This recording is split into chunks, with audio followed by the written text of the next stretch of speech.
Hello everyone, welcome to the Detroit, Michigan Health Education Fair. Today our topic is going to be preventing diabetes-related hospitalization in the older adult. My name is Alyssa McKay and I'll be directing teaching.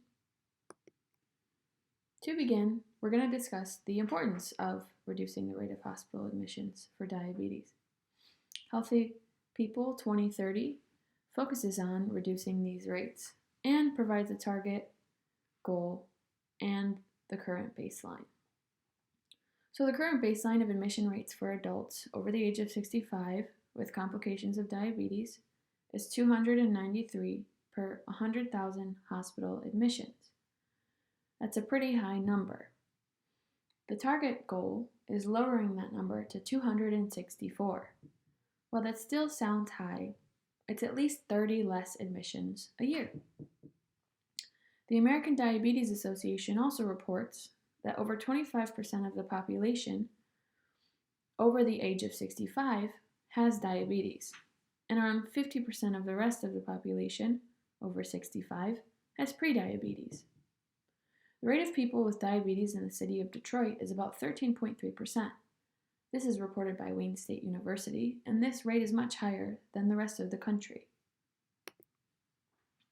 Evidence that directed this teaching is pulled from an article presented by Dr. Gumbs related to OMAR's select basic conditioning factors and health-promoting self-care behaviors in African American women with type 2 diabetes.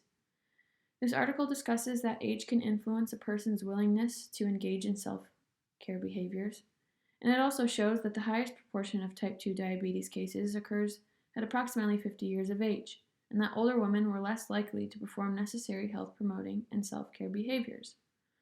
While this article focuses mainly on women, it provides great insight on health promotion behaviors that people can participate in order to manage their diabetes. This evidence has helped shape teaching because it focuses on the direct relation of age, diabetes, and self-health behaviors.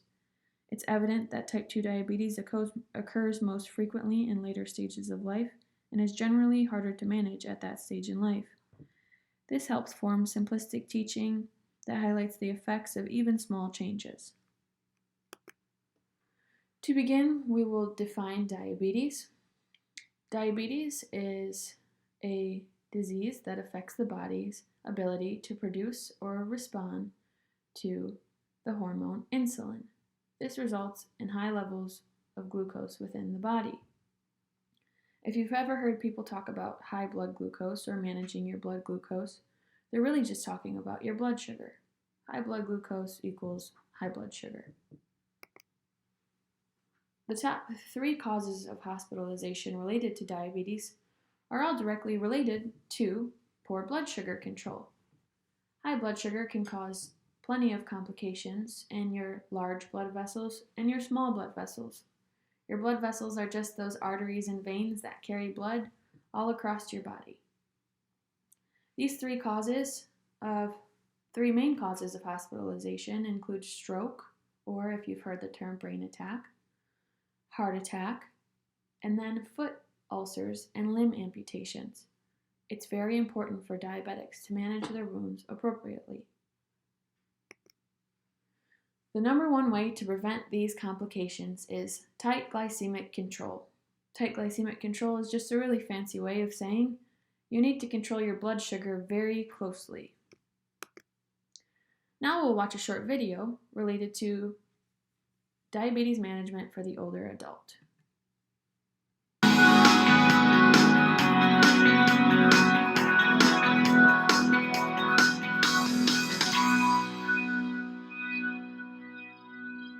Hi, I'm Mary Alexander from Home Instead Senior Care, and today I'm talking about how to manage your diabetes. People with diabetes have the same nutritional needs as everyone else. Eating well-balanced meals is the main goal. Exercise is also an important component of managing your diabetes. If you're not active, get active, and if you are active, stay active. Exercise not only helps you manage your diabetes, but can also stave off complications such as heart disease and high blood pressure. Checking your blood glucose levels each day and logging the results can help you determine if your diabetes management plan is working.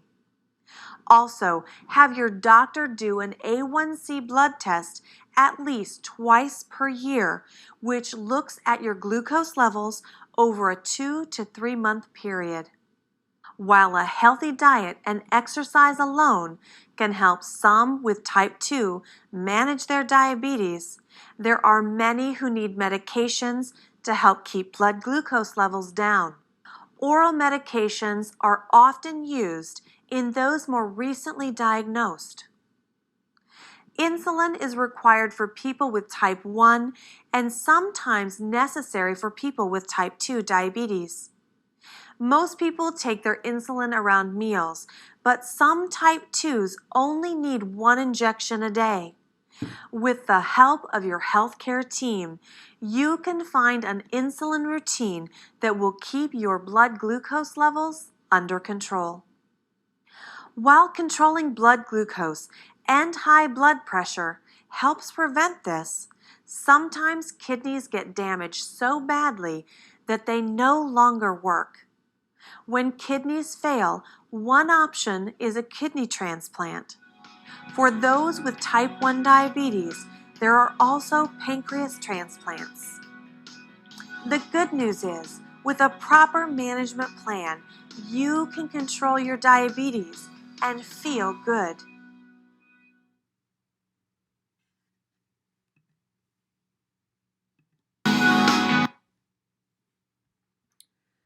So the key points that this video discussed were the best ways to manage your diabetes. We will focus on those ways throughout this teaching. The ways stated in the video include a well-balanced diet, exercise, monitoring your blood glucose, and following a prescribed medication regimen. How often should you check your blood sugar? Well, like stated in the video, daily finger sticks are important, and you should keep a log of these levels to show your doctor every year. Getting your hemoglobin A1C is a blood test that should occur every 6 months. This blood test provides a 3-month snapshot of how well your blood sugar is being controlled. These are good numbers for you to know, but also good numbers for you to report to your doctor so they can work with you in managing your diabetes. Moving on to a healthy diet, one of the most important things is portion control. The CDC provides a quick and easy reference of portion control for you to use at home or when you're out to eat. You'll start with half of your plate and fill it with non-starchy vegetables such as broccoli, green beans, or maybe even a salad. A quarter of your plate should be lean proteins such as fish, chicken, or a steak, and carb foods such as rice or quinoa. Water is also a 0-calorie option. While this is a good plate to have, it can be difficult sometimes when you're out to eat. So a good way to manage your portions when you're on the go is the Handy Portion Guide.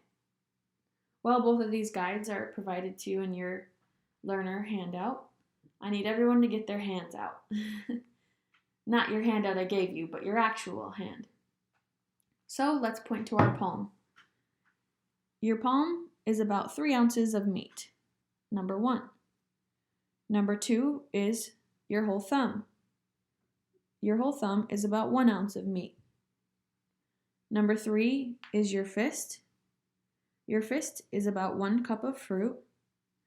And a cupped hand, showed in number 4, is about 1 to 2 ounces of pretzels. The tip of your thumb, shown in 5, is about a tablespoon, and the tip of your finger, shown in 6, is about a teaspoon.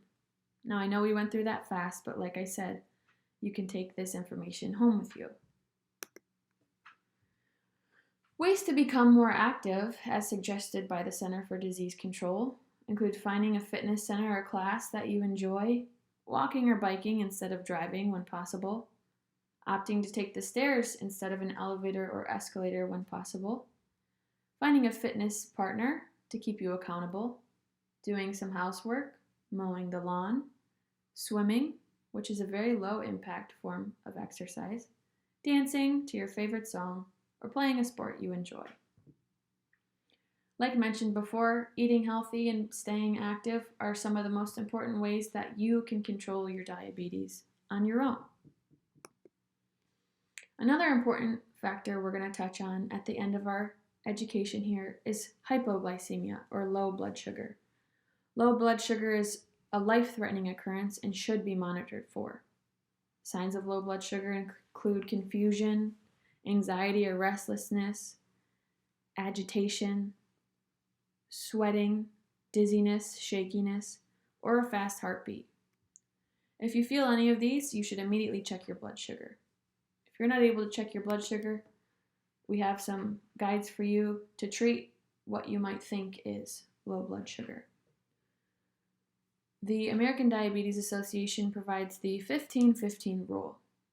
The rule states that you should have 15 grams of carbs to raise your blood sugar. Then recheck your blood sugar 15 minutes after the serving. Like mentioned, if you can't check your blood sugar and you're feeling these symptoms, it's important to still treat it as low blood sugar and then find out how you can check your blood sugar. So if you have one serving of carbs, you should wait 15 minutes and recheck. If your blood sugar is still below 70, you should repeat this until your blood sugar is at an appropriate level. Examples of these things that you can eat include glucose tablets or glucose gel. If you don't have any of that, 4 ounces of juice or regular soda or hard candies such as Lifesavers can work. After you achieve adequate blood sugar, you should have a complex carb such as crackers and a protein, so peanut butter crackers. And although it's blocked out at the bottom here, you should always have a snack before working out. That is all we have for our education today. Together we can keep Detroit healthy and lower the rate of hospitalizations in older adults related to diabetes.